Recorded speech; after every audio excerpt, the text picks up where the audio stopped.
नमस्कार दोस्तों, आज की क्लास में हम ह्यूमन फिजियोलॉजी मानव शरीर क्रिया विज्ञान के महत्वपूर्ण एमसीक्यू हल करेंगे जो कि सभी प्रतियोगी परीक्षाओं में पूछे जाते हैं।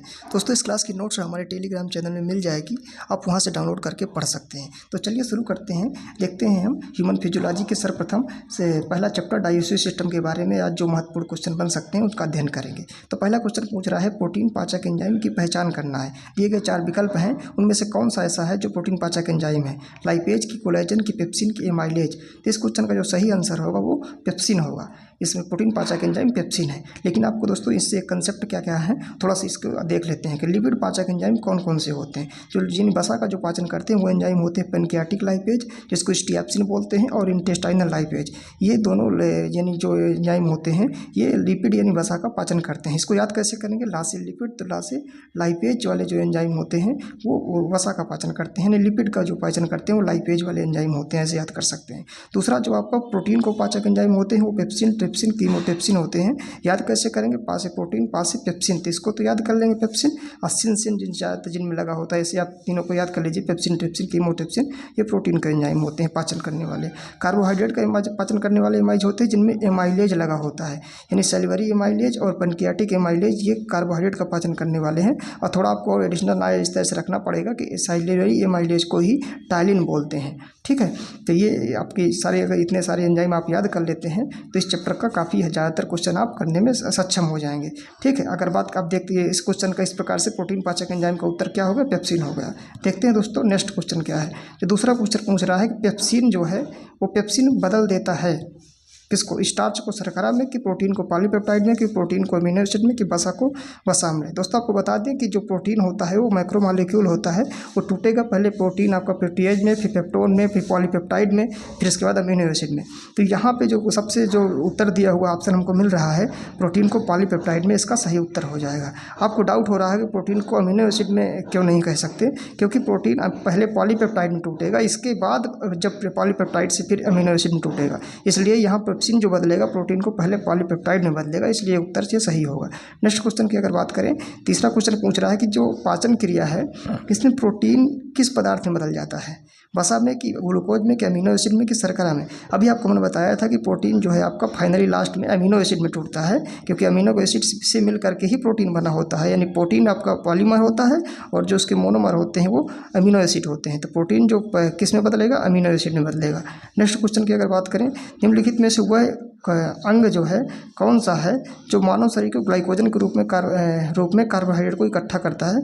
हाथ की अग्नाशय, की अमाशय, की यकृत? तो सही उत्तर हो जाएगा इसका यकृत हो जाएगा। देख रहे हैं दोस्तों, ये सारे एसएससी में या विभिन्न एग्जामों में आए हुए क्वेश्चन ही हैं, इसलिए ध्यान से देखिए आपको। इसके बाद आगे बात करें कि पित्त निम्नलिखित में से किसके द्वारा पैदा किया जाता है? पित्त को अंग्रेजी में बाइल बोलते हैं। बाइल का सिक्रीशन किसके द्वारा होता है? यकृत लीवर के द्वारा, कि अमाशय स्टमक के द्वारा, कि अग्नाशय यानी पैनक्रियाज के द्वारा, कि गृहिणी के द्वारा होता है? तो इसका जो सही उत्तर हो जाएगा आपका लीवर के द्वारा जो है पित्त का निर्माण होता है या सिक्रीशन होता है लीवर के द्वारा। इसके बाद नेक्स्ट क्वेश्चन आके बात करें, यानी बाइल जमा कहाँ होता है? तो बाइल का जो स्टोरेज होता है वो पित्ताशय में, यानी जो है गाल ब्लैडर में, कि गृहिणी में, कि यकृत में, कि प्लीहा में? तो सही उत्तर हो जाएगा इसका गाल ब्लैडर में हमारा बाइल का स्टोरेज होता है। तो आप इसको इसमें थोड़ा बाइल में 2 चीज़ें ध्यान करना है कि जो बाइल का स्टोरेज होता है वो होता है पित्ताशय में, और जो सिक्रीशन होता है वो यकृत में यानी लीवर में होता है। नेक्स्ट क्वेश्चन की बात करें कि पित्त का प्रमुख कार्य क्या है? ये जो बाइल लीवर से सिक्रीट हो रहा है इसका कार्य क्या है? वसा अम्ल और ग्लिसरॉल में परिवर्तन, कि वसा अम्ल एवं ग्लिसरॉल का वसा में परिवर्तन, कि वसा का पायसीकरण, इमल्सिफिकेशन ऑफ फैट, कि उपयुक्त सभी? तो जो बाइल का प्रमुख कार्य है वो इमल्सिफिकेशन ऑफ फैट यानी वसा का पायसीकरण करना है। तो आप सोच रहे होंगे कि वसा का पायसीकरण क्या होता है? तो जो वसा जो होती है यानी फैट लिपिड, उसका छोटे छोटे टूट जाना पार्टिकल में, उसको बोलते हैं इमल्सिफिकेशन ऑफ फैट। जिससे छोटे छोटे पार्टिकल में अगर टूट जाएगा लिपिड तो वो हमको क्या होगा कि एब्जॉर्प्शन में हेल्प मिलती है आगे, और डाइजेशन में हेल्प करती है। यानी जो बाइल है हमारा ये डाइजेशन नहीं करता, ये पाचन नहीं करता, ये सिर्फ पाचन की प्रक्रिया में हेल्प करता है। जैसे छोटे छोटे पार्टिकल में तोड़ देगा लिपिड को ये बाइल, तो क्या होगा वो डाइजेशन में आगे हेल्प मिल जाएगी। और इस प्रकार से बाइल का हमारे डाइजेशन में बहुत महत्वपूर्ण हेल्प है, मतलब रोल अदा करता है। इसके बाद नेक्स्ट आगे क्वेश्चन देखते हैं कि मनुष्य में जो है पाचन क्रिया प्रारंभ होती है कहाँ से? मलाशय से कि अमाशय से कि मुख से कि पक्वाशय से।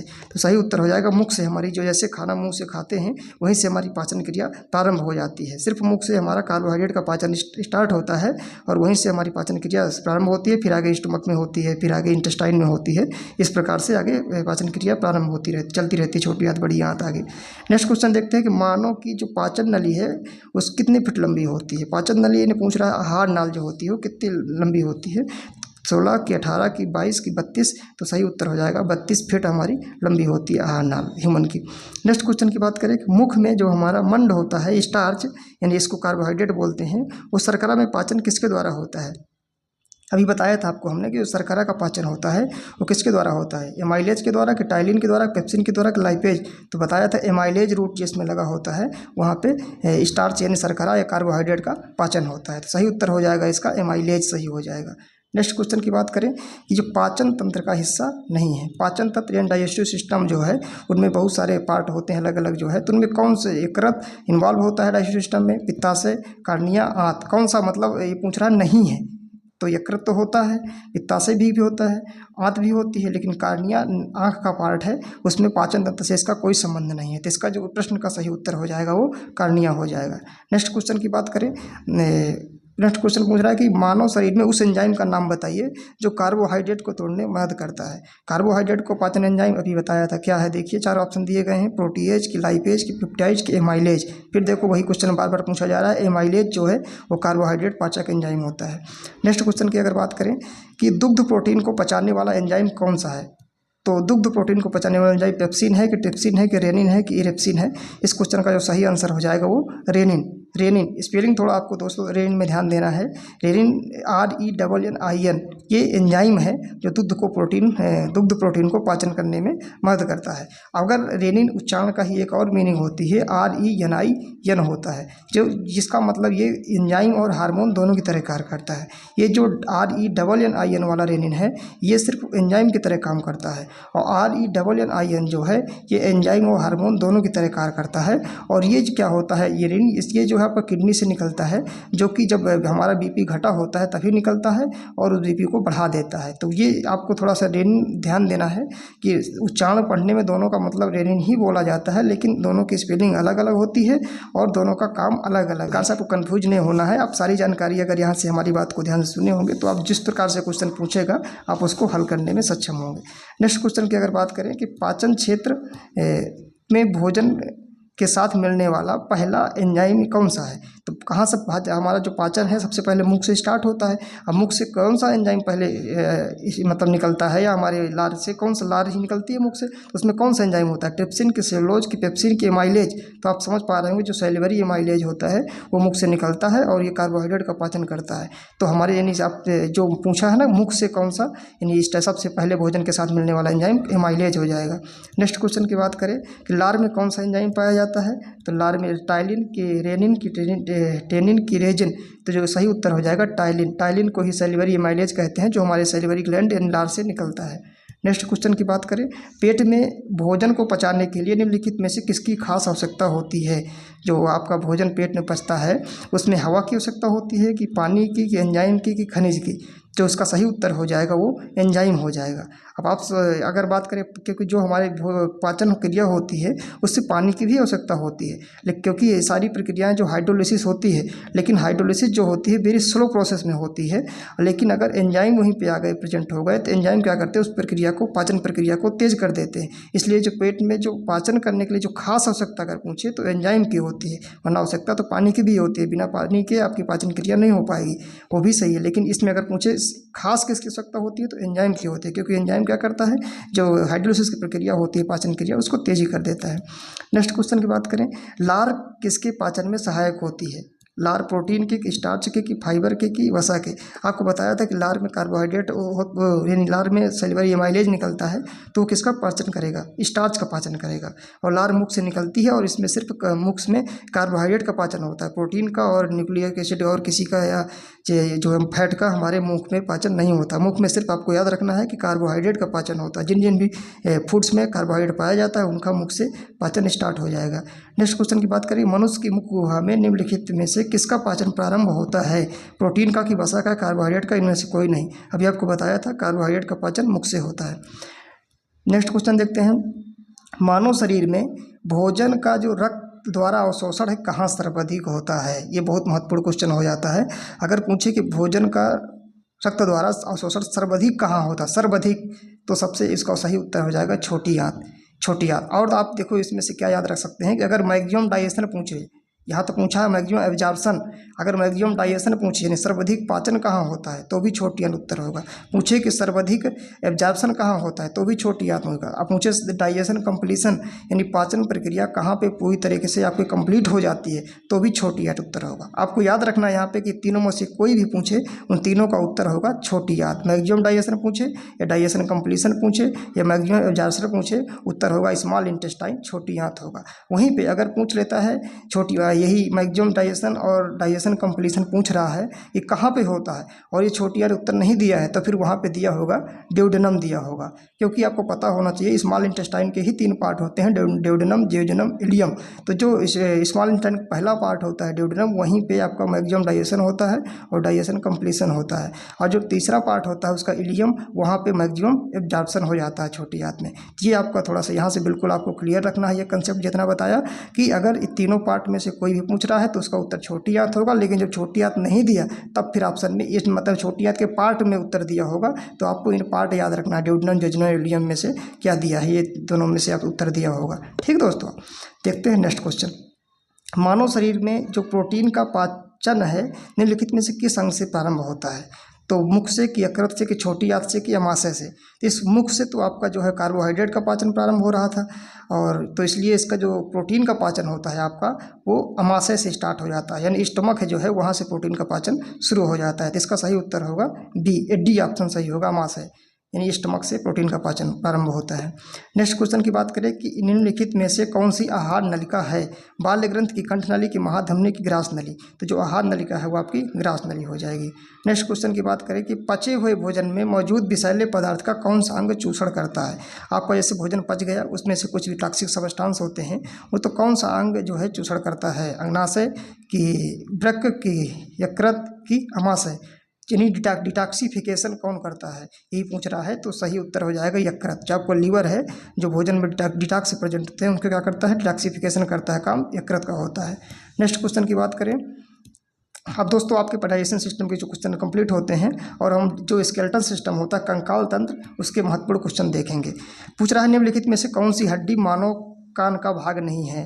जो मानव कान में कौन कौन सी हड्डी होती हैं आपको मालूम होगा, स्टपेज। तो लेकिन इनमें से पूछ रहा कौन सा, ये थोड़ा हिंदी नाम दे दिया गया है उन्हीं अस्थियों के, तो आपको ये जानकारी रखना है। जो उर्वस्थ हड्डी होती है इसका हिंदी इंग्लिश में नेम होता है, यानी फीमर का हिंदी नेम है उर्वस्थ लिखा हुआ है। तो जो फीमर हड्डी होती है वो जांघ में पाई जाती है और वो पैर की हड्डी होती है, कान की हड्डी नहीं होती है। तो इसलिए इस उत्तर का यही सही उत्तर हो जाएगा, ये उर्वस्थ, इसका उत्तर सही हो जाएगा।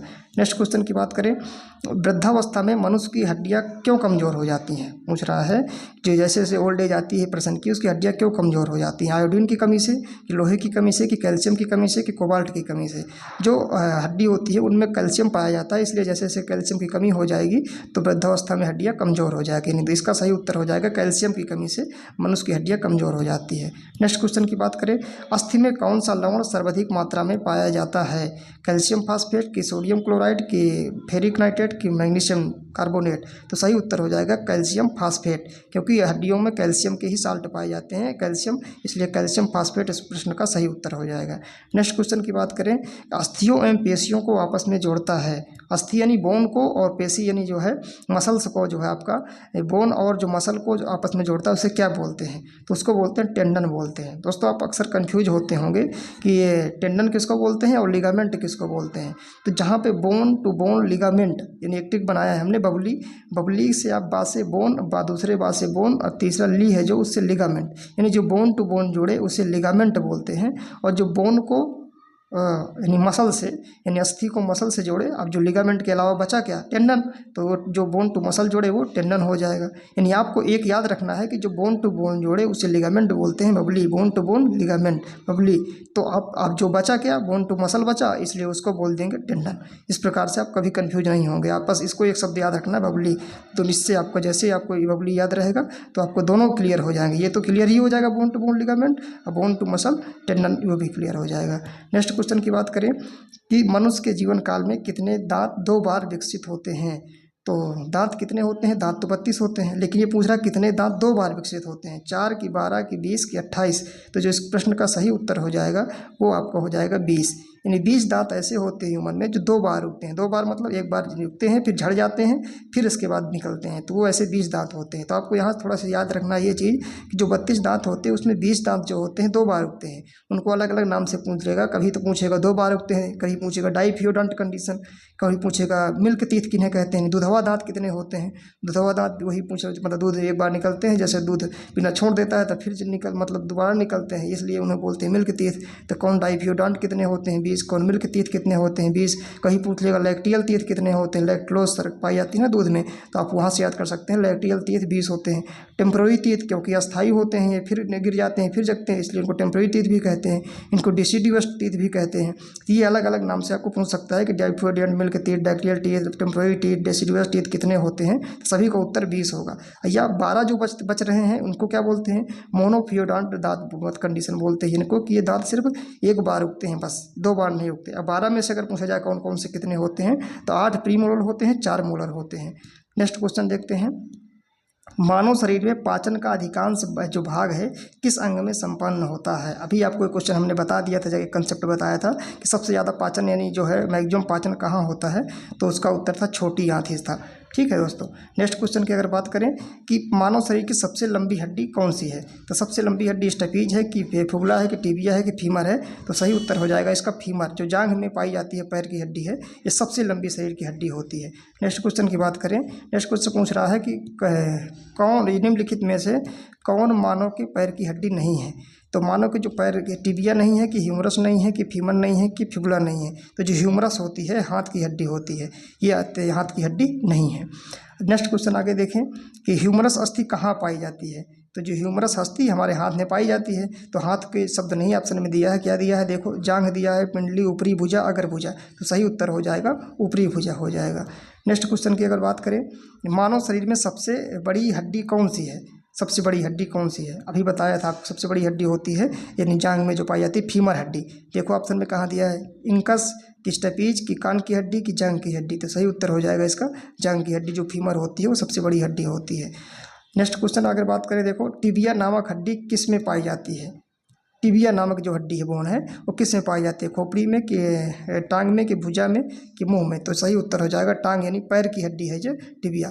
आपको बस इसी तरह हाथ में कौन कौन सी हड्डियाँ पाई जाती हैं, पैर में कौन कौन सी हड्डियाँ पाई, एक बार उनको नाम याद कर लेना है, सारे क्वेश्चन इससे संबंधित हो जाएंगे। हाथ में अगर बात करें, हम आपको एक बार रिवाइज करा रहे हैं, हाथ में होती है ह्यूमरस, रेडियस, अल्ना, और इसके बाद कार्पल्स, मेटाकार्पस, फेलेंजस। और पैर में अगर बात करें तो femur, tibia, fibula, tarsals, metatarsals, phalanges और पटेला, ये आपकी जो है पैर में हड्डी। नेक्स्ट क्वेश्चन की बात करें, नेक्स्ट क्वेश्चन पूछ रहा है मानव शरीर के किस अंग की हड्डी सबसे लंबी होती है। अभी बताया था आपको जांघ की जो है सबसे बड़ी हड्डी होती है, फीमर जिसको बोलते हैं। नेक्स्ट क्वेश्चन की बात करें, एक वयस्क मानव शरीर में कितनी हड्डियां होती हैं। तो वयस्क मानव शरीर में 206 हड्डियां होती हैं, 312, 208, 300, सही उत्तर हो जाएगा 206 हड्डियां होती हैं। नेक्स्ट क्वेश्चन की बात करें कि नवजात शिशुओं में हड्डियों की संख्या कितनी होती है। तो नवजात में 200 होती हैं, कि 206, कि 300, कि 350, तो सही उत्तर हो जाएगा इसका 300 होती हैं, क्योंकि 206 तो वयस्कों में होती हैं। जब बच्चे जब होते हैं छोटे छोटे, उनमें 300 होती हैं, और धीरे धीरे उनकी हड्डियाँ कुछ आपस में जुड़ जाती हैं, जिससे हड्डियों की संख्या कम होकर 206 हो जाती है वयस्कों में। लेकिन यहाँ पर नवजात शिशु पूछा, इसलिए उत्तर इसका 300 हो जाएगा। नेक्स्ट क्वेश्चन की बात करें कि मनुष्य की खोपड़ी में कितनी अस्थियाँ होती हैं। तो खोपड़ी में 8 होती हैं, कि 30, की 32, की 34, यानी जो हमारा मस्तिष्क होता है उसमें 8 हड्डियाँ होती हैं। दोस्तों ये सभी हड्डियों के नाम और सभी हड्डियाँ कहाँ पे कितनी पाई जाती हैं, 206 का कैलकुलेशन हम एक थ्योरी क्लास लाएंगे, उस पर आप देख लीजिएगा। और इसके बाद मनुष्य के शरीर में पसलियों के कितने जोड़े होते हैं। यहाँ पे देखो पूछा है पसलियों के कितने जोड़े होते हैं। अगर कितने जोड़े पूछे तो इसका सही उत्तर होगा 12, और पूछे कितनी पसलियाँ होती हैं तो हो जाएगा उत्तर 24 हो जाएंगे। देखो उत्तर सही इसका 12 कि 10 कि 14 कि 11, तो सही उत्तर क्या हो जाएगा, 12 जोड़ी पसलियाँ होती हैं। या संख्या में पूछे तो 24 कह देंगे, 24 पसलियाँ होती हैं। ठीक है। अब इसके फिर प्रकार, इसको 3 प्रकार से बांटे हैं पसलियों को, true ribs, false ribs, floating ribs. और वो 7 ट्रू रिप्स होती हैं, 3 आपकी जो फॉल्स होती हैं, 2 प्रकार की जो 2 होती हैं वो 2 पेयर्स वो होती हैं फ्लोटिंग रिप्स होती हैं। तो वो आपका अलग इसी में आपको याद रखना है। नेक्स्ट क्वेश्चन की बात करें कि शरीर में सर्वाधिक प्रबल अस्थि कौन सी है। प्रबल मतलब सबसे मजबूत जो शरीर की अस्थि होती है वो कौन सी हो, कहाँ पाई जाती है, जांघ में कि जबड़े में कि भुजा में कि गर्दन में। सही उत्तर हो जाएगा जबड़े में, यानी जो है जो मैंडिबल बोन्स होती है वो काफ़ी मजबूत बोन्स होती है, प्रबल अस्थि होती है। नेक्स्ट क्वेश्चन की बात करें कि मानव शरीर के किस भाग में सबसे छोटी हड्डी होती है। तो सबसे बड़ी हड्डी आपको बताया था पैर में होती है, जिसको बोलते हैं फीमर। और सबसे छोटी हड्डी कहाँ पे होती है, कहाँ पे होती है, कान में कि घुटने में कि अंगुली में कि नाक में। तो सही उत्तर हो जाएगा कान में। और अगर बोन का नाम पूछे तो उस बोन का नाम होता है स्टैपीज बोन्स, जो होती है सबसे छोटी हड्डी होती है। आपकी क्लास आज की खत्म होती है। उम्मीद करता हूँ वीडियो पसंद आया होगा। हमारा हौसला बढ़ाने के लिए वीडियो लाइक कर सकते हैं और चैनल सब्सक्राइब कर लें। Thank you so much. जय हिंद, जय भारत।